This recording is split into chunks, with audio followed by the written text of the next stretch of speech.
안녕하세요. 자, 이제 우리 공개 모의고사 오늘 이제 간단하게 좀 해설을 드리려고 하는데요. 공개 모의고사가 총 3회예요. 우리 이지선 유아임용에서 OT는 저번에 다 했어요. 그래서 아마 직강에 오신 선생님들은 인강으로 OT 들으시면 되고요. 총 3회에 걸쳐서 이제 공개 모고를 실시를 하는데 공개 모고는 회차마다 특성이 조금 있을 거예요. 그래서 1회차는 나름 그래도 이제 처음이니까, 그죠? 처음이니까 선생님들 좀 쉽게 접근하시도록 하기 위한 그런 생각이 제가 많이 들어 있었어요. 처음에 막 너무 어려우면 이제 완전 절망하시면 또 안 되잖아요. 그래도 노력을 했지만 그래도 문제가 완전 쉽지는 않아요. 그래서 만약에 이제 시험에 진짜 이 정도 난이도가 나왔다라고 생각했을 때는 쉬웠다라고 말씀하시진 않을 거예요. 논술부터 시작해서 교육과정 A, B가 다. 하지만은 이제 우리 시험이 제가 막 그 열린 문제도 많이 내고 이렇게 또 신이론도 많이 들어가고 이렇게 되면 훨씬 어렵게 느껴지는데 그래도 익숙한 문제들이 좀 들어 있어서 난이도를 조금 낮춰 드렸어요, 제가.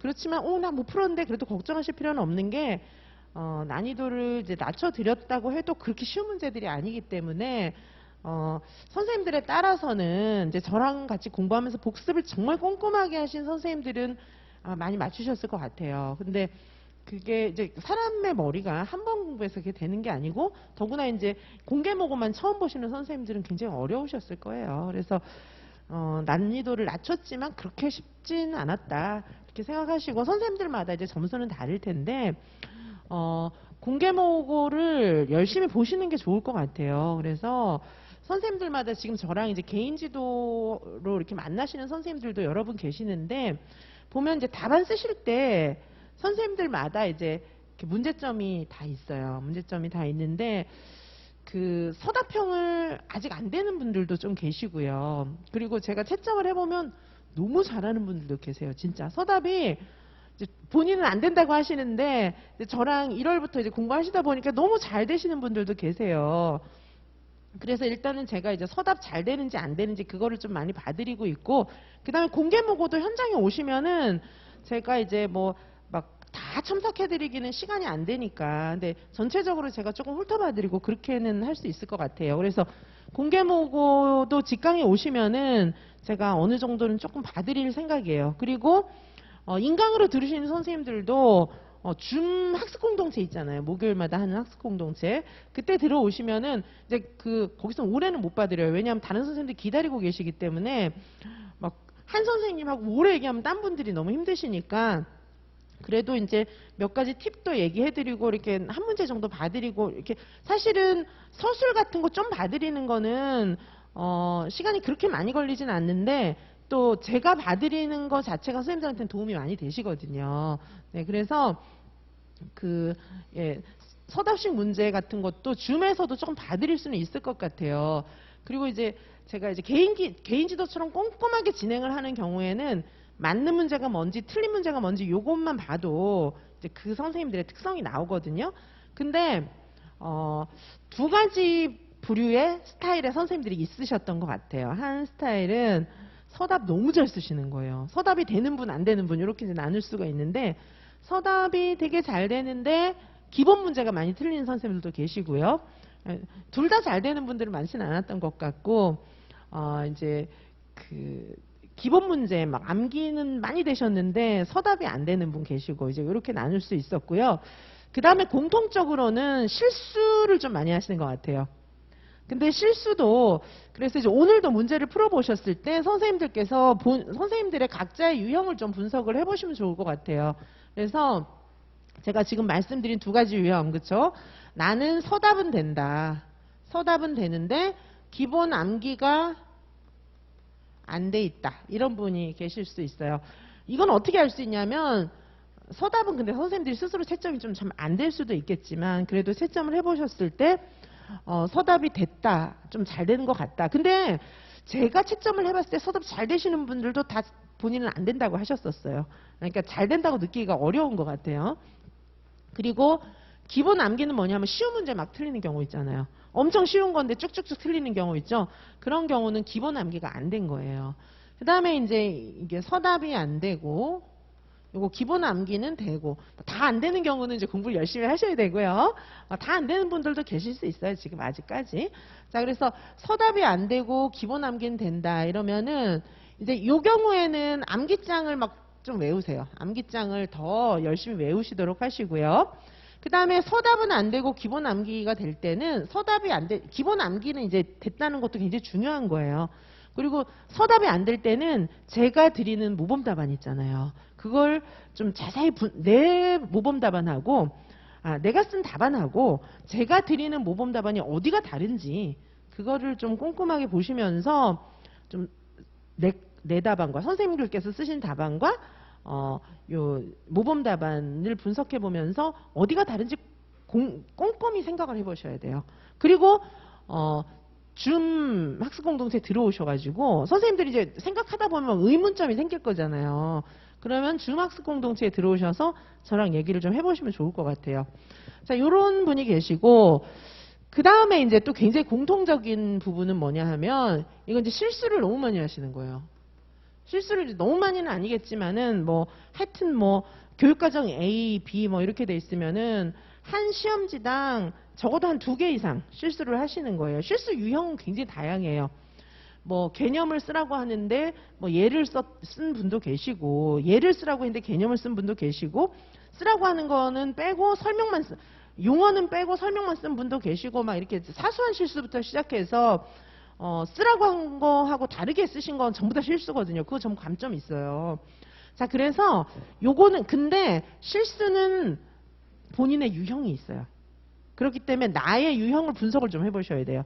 어떻게 분석을 하냐면은 내가 선생님들께서 풀어본 문제가 있을 거잖아요. 아니면 혹시 아직까지 문제를 안 풀어보실 수도 있는데 그럴 경우에는 이렇게 타이머 맞춰놓고요. 문제를 풀고 채점을 해보세요. 그렇게 해가지고 한 5회차 정도, 한 5회 정도 실수를 좀 분석을 해서 유형을 정리를 하시면 좋을 것 같아요. 그렇죠? 그러면 이게 내가 실수하는 유형이 나와요. 제가 개인 지도하면서 같이 해보고 있는 방법이에요, 이게. 그래서 이거를 선생님들께서 5회 정도를 분석을 해가지고 이 분석 역시 선생님들께서 해보시고 학습 공동체에서 저랑 얘기해 보실 수 있어요. 그리고 저랑 지금 이제 그 패키지로 계속 하시는 선생님들이 있잖아요. 엔수행 쌤도 계시고 1월부터 하시는 선생님들도 계신데 요거 분석해 갖고 저한테 카톡 보내주셔도 괜찮아요. 그죠? 그러면 제가 그걸 보면은 어떻게 하세요? 뭐 이런 생각도 좀 들거든요. 자, 그래서 요거 분석을 하면 유형이 나올 거예요. 선생님들마다 다 유형이 있더라고요. 그렇죠? 유형이 있어요. 그러면 일단 저한테 보내라고 해야 선생님들께서 또 정리를 잘 하시는 것 같아요. 그렇죠? 그래서 정리를 해보시면은 일단 선생님들 스스로 내가 이런 실수를 많이 하는구나 이런 느낌을 가지시거든요. 자, 그러면은 지금부터는 이제 문제 풀 때 요거를 안 하게 연습을 해야 돼요. 근데 이제 이게 실수 유형에 따라서 이렇게 극복하는 방법은 다를 수가 있겠죠. 근데 대체로 문제를 막 흘려 읽으시는 거예요. 주의력 없이 그냥 막 흘려 읽으시는데 그렇다고 문제를 막 세워라 내워라 하면서 막 오래 읽을 수는 없잖아요. 빨리빨리 읽으면서 집중해서 빨리 읽으시면서 정확하게 읽는 습관을 들여야 되는데 이게 논술 같은 경우에는 저는 논술을 뭐 이렇게 여기 있는 거를 막 끄집어내서 막 많이 읽어야 되는 그런 문제를 1회차에는 내지는 않았는데 별로 많이는 안 냈는데 우리 이제 논술 문제 같은 경우에 이렇게 밑줄 그어야 되는 그런 것들이 많이 있잖아요. 그래서 논술이 됐든 교육과정이 됐든 선생님들께서 문제를 실수하지 않고 읽는 그런 스킬을 스스로 터득을 하셔야 돼요. 그래서 이렇게도 해보고 저렇게도 해보고 연습 많이 하셔야 되는데 그게 이제 색볼펜이나 이런 거 가지고 밑줄 긋고 밑줄도 이렇게 좀 모양 다르게 이렇게 스스로 이렇게 체크해 가면서 왜 비계 설정 방법에 그런 거 있잖아요. 아이들도 비계 설정 방법에 입으로 중얼중얼 거리는 거 뭐 이런 것도 비계가 되거든요. 나한테 각인시키는 그런 효과가 있어요. 그러니까 선생님들이 연필 갖고 줄 그면서 있잖아요. 줄 그면서 동그라미 치고 X 치고 막 문제에다 그렇게 표시하는 것 자체가 비계 역할을 해요. 그래서 실수를 많이 줄여주거든요. 자, 그래서 지금부터 연습하셔야 돼요. 자, 그래서 선생님들께서 지금부터 꼭 답안지 모양대로 연습을 하시고 실제 답안지 양식에다 연습을 하시고 뭐 실력 향상은 계속 하셔야 되는데 이제 나를 분석을 좀 하셔야 돼요. 그래서 지금 공개모고도 제가 이제 1회차, 2회차, 3회차 난이도나 문제의 특성 이런 걸 좀 달리해서 시험 보게 해드릴 거예요. 그리고 이제 우리 계속해서 실전 모고 많이 볼 거잖아요. 그런 실전 모고가 뭐 1회차부터 8회차까지 있고 막 이런 경우도 있고 이런데 그때마다 제가 회차별로 특성을 좀 달리해 드릴 거예요. 그래야 내가 이거에 취약하구나 이런 걸 좀 터득을 하실 수가 있고 그래서 대책을 세워가면서 공부를 할 수가 있어요. 그죠? 그래서 선생님들께서 스스로 대책을 지금은 좀 세우셔야 돼요. 자, 그래서 요런 것들을 선생님들 스스로 좀 하시고요. 자, 내가 지금 어디에 취약한가? 그 다음에 또 이런 것도 있어요. 교육과정 A가 더 취약한가? 교육과정 B가 더 취약한가? 그것도 한번 보세요. 그죠? 선생님들마다 달라요. 다 교육과정 B가 취약할 것 같지만 아니에요. 교육과정 A가 안 되는 분들도 계세요. 자, 그래서 선생님들께서 교육과정, 그죠? 교육과정 A, 교육과정 B, 이 중에서 어떤 게 취약한지, 요걸 보셔가지고, 만약에 이제 교육과정 A가 안 된다. 그러면 이제, 교육과정 A, 유아교육개론하고 뭐 이런 부분, 의사소통, 뭐 이런 부분들을 좀 암기장도 다시 한번 정리를 하시고, 문제도 좀 더 꼼꼼하게 풀어보시고, 제가 이제 문제를 워낙 많이 드리기 때문에 꼼꼼하게 풀어보시면 극복이 될 것 같아요. 교육과정 B도 마찬가지고요. 그렇죠? 그래서 선생님들께서 공개모고 실전모고 이런 거 보면서 그냥 보고 덮어버리시면 안 되고 분석을 좀 하셔야 돼요. 이렇게 좀 냉정하게 분석을 해가지고 이렇게 이제 보시고 그 다음에 공부 스타일을 좀 바꿔야 돼요.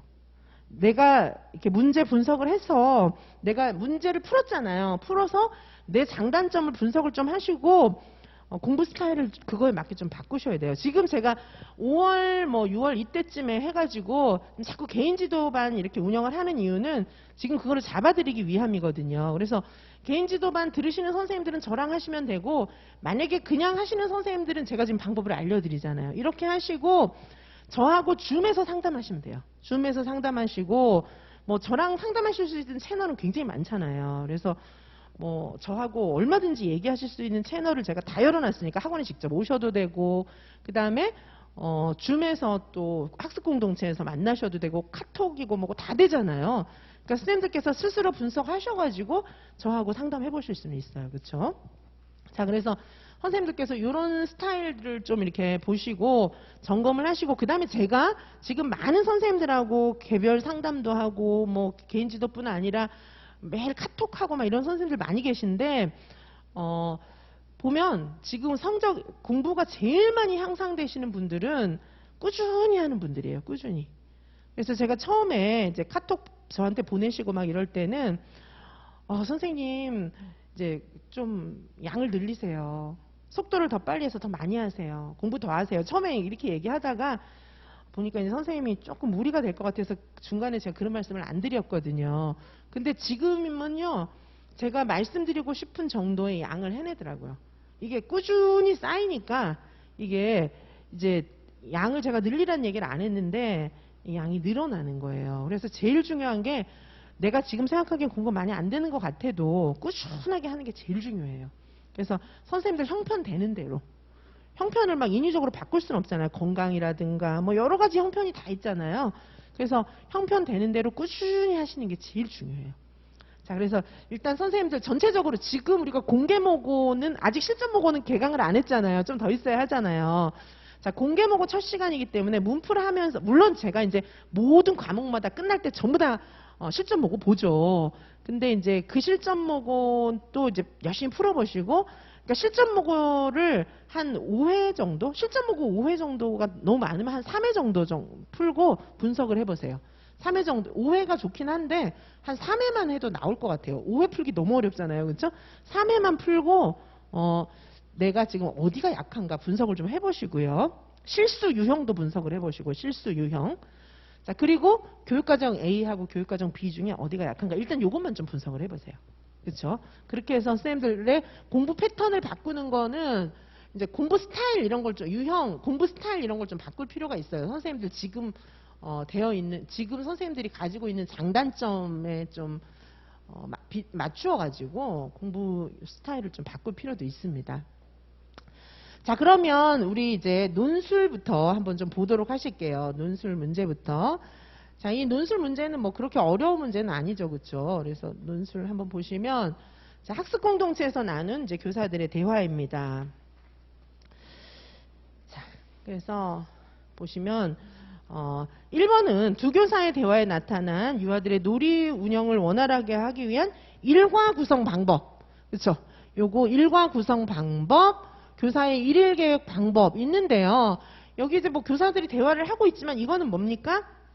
해설서 문제예요. 해설서를 어떻게 공부하셨는지 요거를 묻고 있는 문제거든요. 그 다음에 두 번째, 유아의 놀이에 나타나는 몰입과 놀이의 특성. 몰입과 놀이의 특성. 요것도 이제 쓰셔야 되는데, 몰입하고 놀이의 특성은 선생님들께서 이제 그 유아의 놀이의 특성을 좀 아셔야 몰입하고 놀이의 특성, 그렇죠?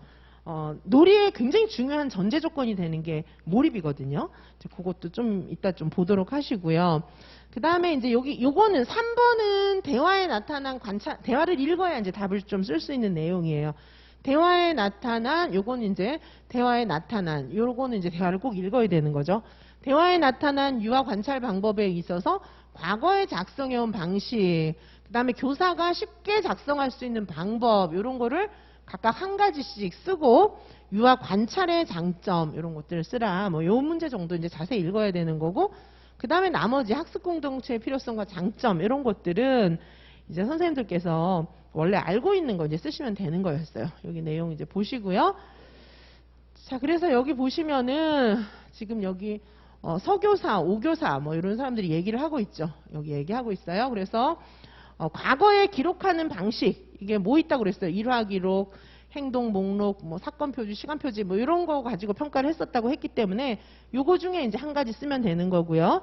그 다음에 이제 쉽게 할 수 있는 방법, 유아들의 그런 쉽고 자연스럽게 많이 기록해야 한다는 부담을 덜고 자연스럽게 할 수 있는 그런 방법으로는 여기 반성적 저널, 놀이 중심으로 그냥 좀 편하게 쓴 반성적 저널, 그다음에 놀이 흐름도 가지 뽑기 다이어그램, 사진이나 포스트잇에다가 메모하기, 뭐 요런 거 중에서 하나 이제 골라서 쓰시면 되는 그런 문제였어요. 그렇죠? 자, 그래서 요 내용 이제 보시고 답을 쓰시면 되는 거였고요. 자, 그래서 일단 해설을 빨리 좀 보시죠. 자, 제가 이제 해설로 빨리 넘어가는 이유 뭐냐 하면은 선생님들께서 요즘에 문제는 제가 지금 간단하게 말씀을 드렸고요. 자, 요즘에 이제 해설서 공부 많이 하시는데, 자, 제가 해설서 공부하는 거 계속 말씀을 드리고 있는데, 해설서는 제가 이렇게 카페에 올려놓은 것도 있고, 해시리 특강에서 진행했던 자료가 있어요. 그래서 해시리 특강에서는 제가 문제를 좀 많이 풀어드렸어요. 그래서 해설서는 문제와 함께 공부를 하셔야 이게 효율적이에요. 문제와 함께 꼭 문제를 풀어보면서 해설서 공부하시는 거를 추천을 드리고, 그 다음에 제가 이제 해시리 특강에서도 자료를 드렸고, 제 카페에도 해시리 요약 정리해 놓은 자료가 있어요. 그거 좀 보시고 암기하시는 게 좀 필요해요. 자, 그런데 그 해설서를 해시리만 보는 것도 책이 좀 많잖아요. 근데 그냥 해시리만 보는 거는 크게 의미는 없어요. 그냥 해시리만 보면 이해가 안 되거든요.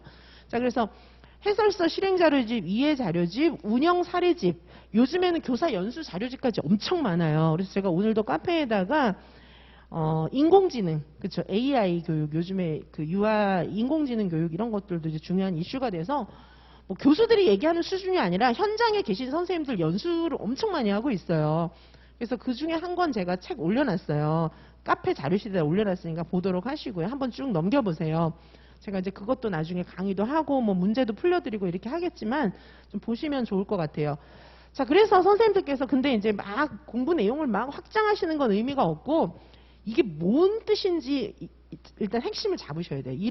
이론의 뼈대를 딱 잡고 뼈대를 잡는 데 도움을 드리는 것이 제가 자료 카페에 올려드리고 해시리 특강에서 진행한 내용들이거든요. 그러니까 그거 외워야 되고, 그 다음에는 본책도 보셔야 돼요.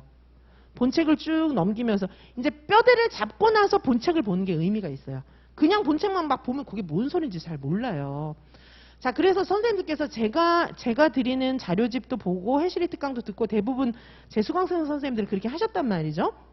자, 그래서 그거를 본 선생님들은 이제 해설서를 어떻게 읽으시냐 하면요. 이 해설서 그대로예요. 실행 자료집이나 해설서를 제가 그대로 갖다 놓은 거거든요. 자, 실행 자료집은 이제 해설서를 진짜 어떻게 실행하냐 그거를 풀어놓은 거잖아요. 실행 자료집은. 놀이 이해 자료집은 뭐예요? 진짜 UI 놀이를 이해하는 방법에 대해서 써놓은 책이에요. 자, 실행 자료집에 나와 있는 일과 구성하기 문제를 낸 거예요. 지금 논술 1번에서는. 그쵸? 자, 그래서 선생님들이 이걸 보실 때 어떻게 보셔야, 이거는 일단 외워야 되는 거죠. 이런 지침들, 이건 지침 방향이거든요. 이건 외워야 되는 거예요. 그쵸? 제가 이제 드리는 해시리 특강에서 드린 자료, 카페에 올려놓은 자료에다 이렇게 정리를 해놨단 말이죠.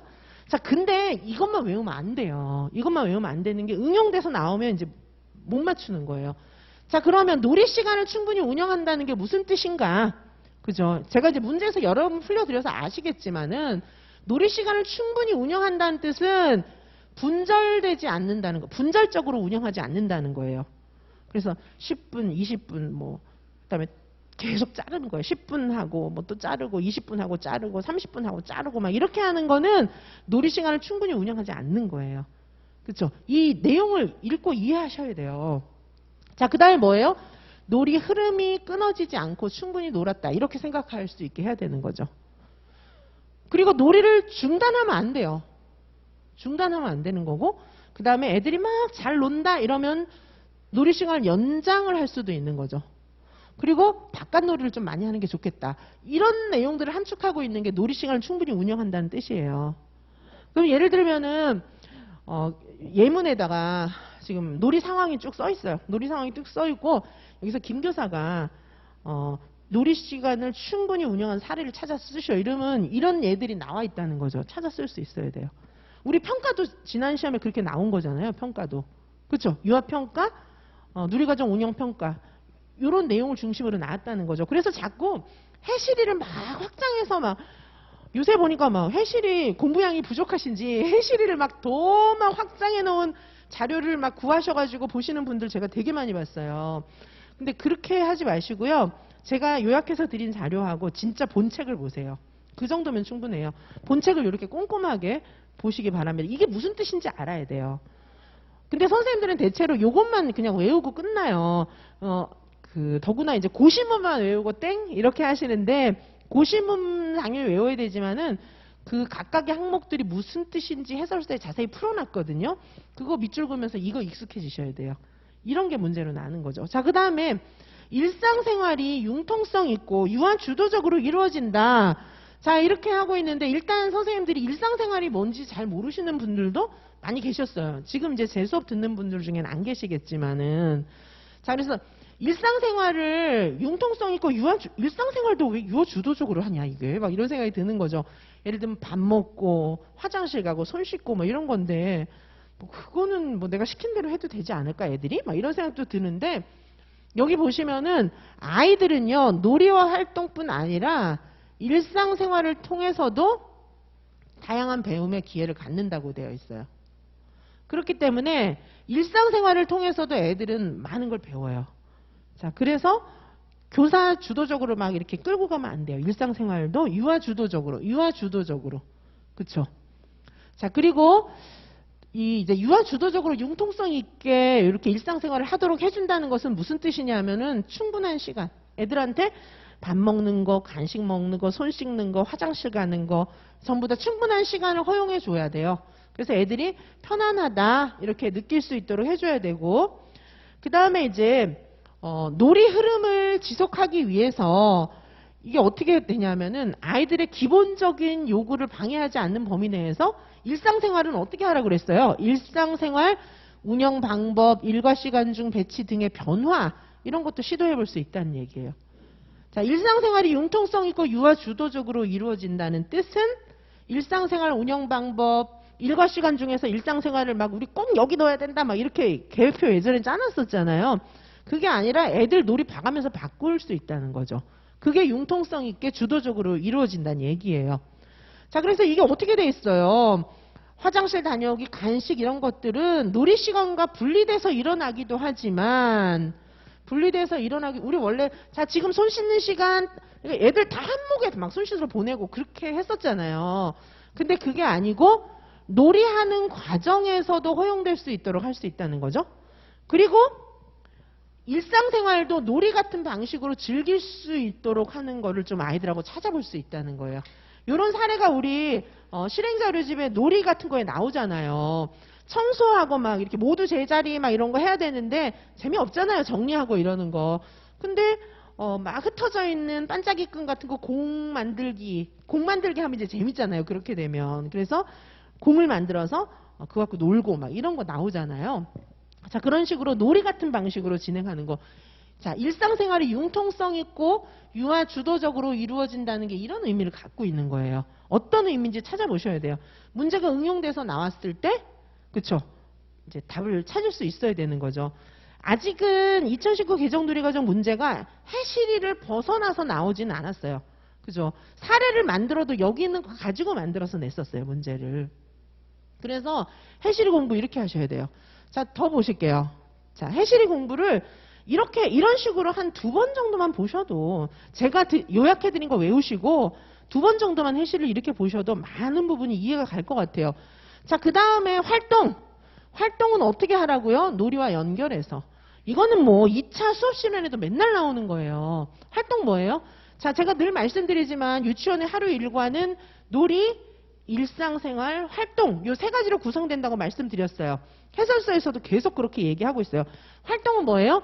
교사가 계획한 그런 어떤 이제 예전에 우리가 수업했던 것 같은 그런 내용, 그죠? 그게 이제 수업이죠, 그죠? 그게 활동이에요. 근데 이 활동을 그냥 하는 게 아니고 반드시 놀이와 연결해서 활동해라 이렇게 되어 있죠. 자, 활동은 언제 일어나느냐? 여기 나와 있어요. 제가 늘 말씀으로 드렸지만은 활동이라고 하는 것은 이 교사가 지원하는 과정에서 필요한 경우에 할 수 있다는 거죠. 놀이를 관찰하고 놀이가 더 활발하게 일어날 수 있도록 선생님이 지원해주는 과정에서 활동을 할 수 있다는 얘기예요. 자, 활동의 유형들은 어떤 게 있어요? 이야기 나누기, 노래, 동화, 게임 뭐 이런 거. 그러니까 우리가 예전에 수업했던 거 있잖아요. 그런 것들이 다 활동이에요. 활동은 놀이랑 연결해서 이루어질 수 있다. 이렇게 설명을 하고 있습니다. 자, 활동은 어떤 형태로 만들 수 있어요? 활동은 교사가 계획해서 제안할 수 있어요. 어떤 때? 놀이가 내가 이런 거를 좀 애들하고 활동하면 놀이가 활발하게 일어날 것 같아. 이런 생각이 들 때 교사가 계획해서 활동을 실시할 수 있다는 거예요. 그 다음에 또 어떻게 할 수 있어요? 유아가. 그러니까 선생님이 활동 막 이렇게 이끌어 갈 수도 있지만 애들이 스스로 막, 그쵸? 활동할 수도 있어요. 유아가 다른 유아들과 공유하기 위해서 유아들을 지네가 준비할 수도 있어요. 자, 예를 들면은 어떤 거 있을까요? 애들이 막 디카 갖고 다니면서 막 친구들 놀이하는 거 사진 찍었단 말이에요. 그죠? 각 모든 별로 막 몇 명씩 돌아다니면서 막 사진 찍었어요. 사진을 애들이요. 한 1시간만 찍으면 수천 장을 찍어와요. 유아들은 선생님이 찍는 거하고 스케일이 완전 달라요. 그래서 애들이 막 찍어서 선생님 이거 우리 다 모여서 보게 해주세요. 막 이런 거 할 때가 있어요. 그렇죠? 그럼 이제 놀이를 공유하는 그런 시간이 되는 거죠. 자, 그런 활동이 있을 수도 있다는 거예요. 자, 그래서 활동 같은 경우에는 그 다음에 활동은 어떻게 할 수 있냐 하면 이게 선생님이 학급 전체랑 활동할 수도 있어요. 근데 그게 아니라고 돼 있어요. 그것도 아니고 그것뿐 아니라 소집단 애들하고만 활동하셔도 돼요. 그죠? 놀이 상황에 따라서 선생님이 애들 다 모여 우리 자 이야기 나누게 하자 뭐 이것도 되지만은 지금 요 소집단 지금 요 한 집단에서 애들끼리 막 거의 싸우는 상태인 거예요. 그러면 얘네들하고만 활동을 하셔도 된다는 거예요. 이야기 나누기. 그렇죠? 할 수 있어요. 자, 일과 시간 중에 선생님이 계획해서 실시할 수도 있고 놀이 흐름을 위해서 필요하다면 놀이 중간에 잠깐 모여서 활동을 실시하고 다시 놀이로 연결할 수도 있어요. 그러니까 교사가 계획한 활동 이런 것도 있을 수 있어요. 전날 그렇죠? 바깥에 나가서 비 오는데 흙 밟기 하면서 흙에 대한 관심이 있구나 이래서 다음날 아침에 오자마자 얘들아 우리 흙 관련 동화 읽고 이야기 나누게 하자 이런 것도 가능하지만 그게 아니고 놀이 중간에 잠깐 모여서 얘들아 여기 모여봐 이렇게 하면서 잠깐 모여서 다 같이 활동할 수도 있고 소집단만 활동할 수도 있다 뭐 이런 얘기예요. 그리고 당연히 뭐 변경하거나 운영하지 않을 수 있어요. 요거는 이제 상황을 봐서 그렇죠? 그 다음에 활동의 내용은 어떻게 하는 게 좋다고요? 놀이를 지원해주는 활동이 좋다는 거죠. 그래서 수업 실험 문제 나올 때 항상 애들이 놀이 상황이 있고 자, 요 뒤에 교실에 들어가서 수업해 보세요. 요렇게 수업실이라는 문제 계속 나오고 있어요. 2차에서. 자, 놀이를 지원하거나 아니면 놀이 중에 문제를 해결하기 위한 내용 이런 걸로 구성하는 게 좋아요. 놀이 중에서 막 안 풀리는 문제가 있었던 거예요. 놀이 하다가 보니까 이게 뭐지? 예를 들면 팽이놀이 뭐 이런 거 할 때 그렇죠? 중간에 막 막히는 부분이 있을 수가 있어요. 그러면 자, 그럼 우리 한번 다 같이 모여갖고 선생님하고 다른 활동을 해볼까? 이래서 뭐 과학에 관한 활동 이런 거 할 수가 있는 거죠, 그렇죠? 자, 요렇게 지금 놀이와 연결해서 활동을 운영한다는 뜻은 이런 뜻이에요. 이렇게 읽으시라는 얘기예요. 그렇죠? 자, 그 다음에 일과를 융통성 있게 운영한다. 뭐 이런 것들도 보시면은 일과를 융통성 있게 이거는 놀이의 흐름이 끊어지지 않고 충분히 놀았다고 느낄 수 있는 게 필요합니다. 그렇죠? 그리고 일과의 순서도 역시 일관성 있게 흘러가는 게 좋지만 거기도 융통성이 있다는 거예요. 그렇죠? 그리고 선생님이 일과를 만들면서 어떻게 하셔야 돼요? 전날의 놀이 흐름에 대한 기록과 평가 이런 거를 참고하시는 거예요. 놀이 흐름에 대한 기록과 평가를 참고해서 전날 보니까 이 놀이가 중간에 여기 들어가 있는 건 좀 안 좋은 것 같아. 일과를 바꿀 수 있어요. 다른 순서로 조직할 수 있어요. 다른 순서로. 그 전날에 놀이 흐름 이런 거를 선생님 기록한 거 분석해가지고 자, 그리고 일과의 융통성 있는 운영을 위해서 유아 주도적인 그런 유아들하고 이야기해서 아이들의 유아의 의견을 반영해주는 그런 게 굉장히 좋은 거죠. 교사 독단으로 결정하지 말고 자, 일과를 융통성 있게 운영하는 방법 여기 여러 가지가 실려 있어요. 아이들의 의견을 반영한다. 예를 들면 저는 일과를 교사들끼리 대화하고 있어요. 그래서 김 교사가 얘기하고 있어요. 저는 일과를 요즘에 융통성 있게 운영하고 싶어요. 밑줄 그어놓고 융통성 있게 운영할 수 있는 대표적인 방법 두 가지만 쓰시오. 이런 게 나올 수도 있는 거죠. 그렇죠? 자, 그러면은 여기 지금 충분하게 이렇게 설명이 되어 있잖아요. 그렇죠? 이렇게 해실이 다 이렇게 읽으셔야 됩니다. 그래서 선생님들은 요것만 체크하고 지나가시는데 그러면 안 되고 이게 무슨 뜻인지 여기 써놓은 내용은 이거에 대해서 설명해 놓은 거예요. 제가 강의 설명해 드리듯이 자, 요 제목을 설명하고 있는 거거든요. 그래서 이렇게 이게 무슨 뜻인지 해실이 다 마찬가지예요. 선생님들 고시문 외운 거 있잖아요. 그 각 항목들을 해설서에서 다 설명하고 있거든요. 자, 이런 내용들을 이제 보시면 되겠습니다. 자, 그 다음에 아까 몰입 나왔었잖아요. 몰입. 그죠? 식센트 미하이가 몰입 이론 설명한 사람이죠. 그죠? 몰입 이론을 제시한 사람이에요. 몰입은요, 플로우, 흐름이에요. 흐름. 몰입은 흐름입니다. 플로우, 흐름. 뭐죠? 흐름이라는 거는 막 흘러댕긴다는 얘기예요. 무슨 얘기냐면 지금 이 놀이 몰입했으면 평생 그거 막 몰입하고 이게 아니에요. 흘러다녀요. 그래서 지금은 몰입했지만 이따가는 몰입 안 하고 지금은 이쪽에 몰입했지만 이따가는 이쪽으로 몰입하고 이게 된다는 거예요. 플로우, 흐름이에요. 그래서 몰입은 영원 무궁한 게 아니에요. 그래서 선생님 아이들의 놀이를 관찰하면서 애들이 지금 막 놀이에 막 몰입해 있잖아요. 그러면 그 놀이 해야 되는 거예요. 근데 얘네들이 이제 막 열심히 하다가 몇 명은 딴 데로 가고 딴 소리도 하고 막 수근수근 소란해지고 막 이렇게 되면 이제 몰입도가 떨어진 거예요. 그러면 이 놀이를 이제 끝낼 때가 된 거예요. 그렇죠? 그래서 몰입은 플로우, 흐름이에요. 흐름. 그래서 이 몰입하면서 막 몰입할 때 애들이 집중해서 많이 배우고 이렇게 되는 거거든요. 놀이의 굉장히 중요한 특성이 몰입이에요. 자, 몰입을 그래서 이제 이 그림 몰입 모델 이렇게 얘기하는데 이걸 외우실 필요까지는 없고 몰입을 이해하시는데 활용하시면 돼요. 몰입은 도전 수준과 능력 수준하고 관련이 있어요. 도전 수준이라고 하는 것은 뭐죠? 놀이가 되게 어렵다. 놀이가 어렵나 쉽나 이런 거예요. 그 다음에 여기 능력 수준은 뭐냐 하면은 내 능력이 그죠? 6세 수준이냐 4세 수준이냐 이런 거거든요. 자, 그래서 요 적정선을 유지를 할 때 얘네가 몰입이 되는 거예요. 그래서 예를 들면은 내 수준보다 도전 수준 너무 높아. 놀이가 나는 4세인데 놀이 수준이 너무 어려워서 한 6세 정도 놀이를 막 나한테 하라고 하는 거예요. 그러면 얘는 놀이에 막 몰입해서 재밌게 할 수 있어요?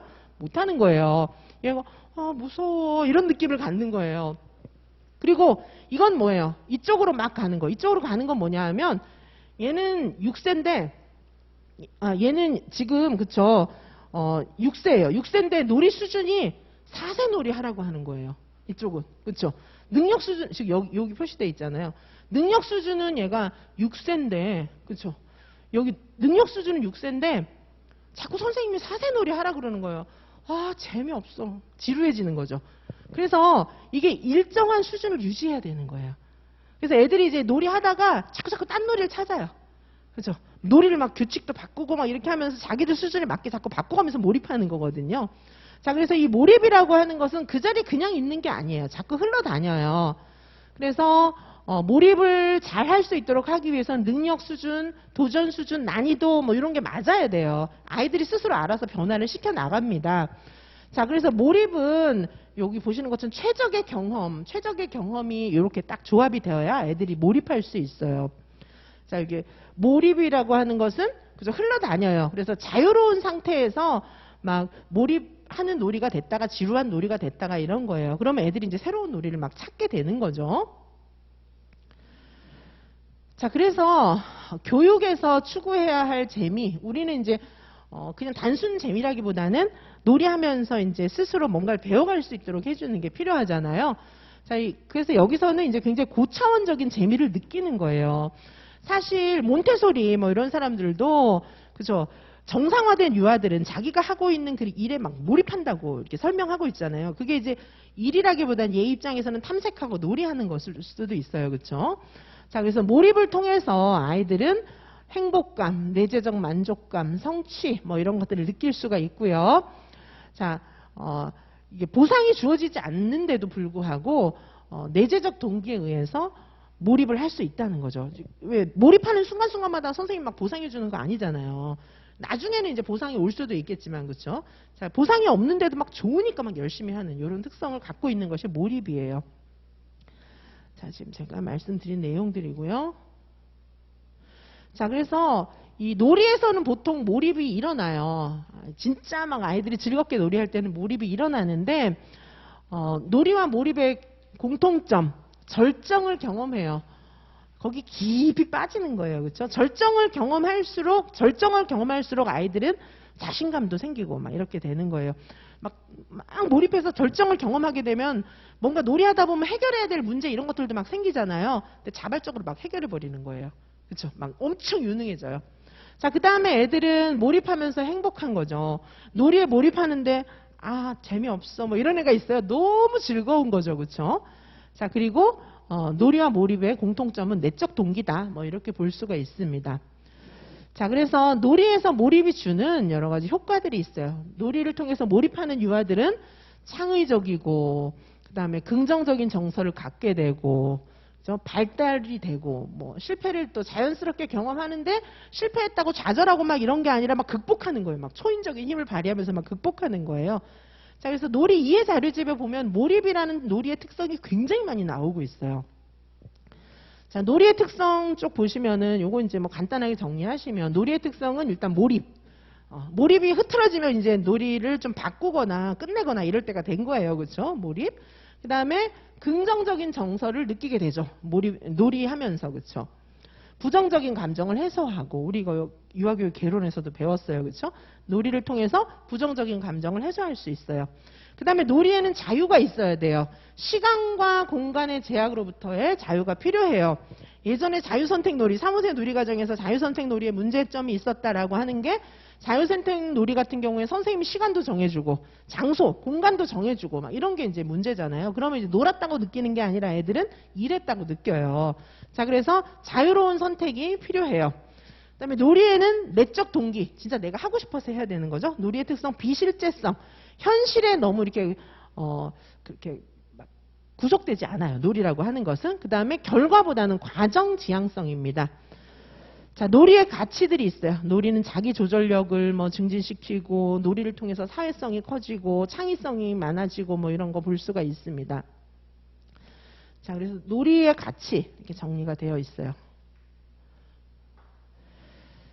자, 그리고 이제 놀이를 선생님이 아까 이제 하루 일과도 그렇지만 하루 일과를 구성을 할 때도 선생님들이 아이들의 놀이를 봐가면서 놀이를 더 연장할 것인지 끝낼 것인지 일과를 좀 변경시킬 것인지 이런 걸 생각해야 되잖아요.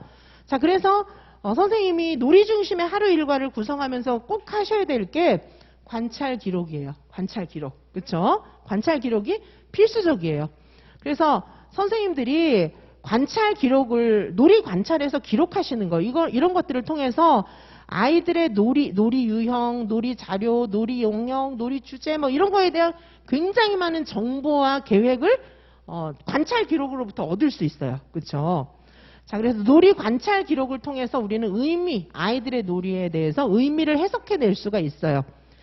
자, 그래서 선생님들께서 놀이 관찰 기록을 통해서 항상 일과를 짜고 아이들의 놀이를 배치하고 뭐 융통성 있는 하루 일과, 일상생활도 막 융통성 있게 할 수 있잖아요.